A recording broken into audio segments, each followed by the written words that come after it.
আসসালামু আলাইকুম। আমাদের কিছু নিউ শিপমেন্ট আছে এনকিউআর খারাশুট কেবিন। আপনারা দেখতেছেন এগুলো এনকিউআর খারাশুট কেবিন। আপনাদের প্রয়োজন হলে আমাদের আউটলেট ভিজিট করে আপনারা পারচেজ করতে পারবেন।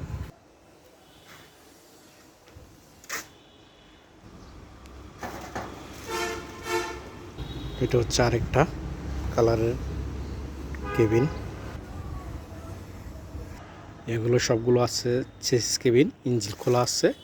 আপনারা চাইলে ইঞ্জিন সহ আমাদের সব থেকে পারচেজ করে নিয়ে যেতে পারবেন।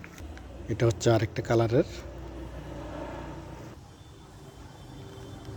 ইঞ্জিন খোলা আছে। এগুলোর আপনারা চাইলে ইঞ্জিন সহ একসাথে পারচেজ করতে পারবেন। আমাদের আউটলেট ভিজিট করে আপনারা পারচেজ করতে পারবেন। Thank you.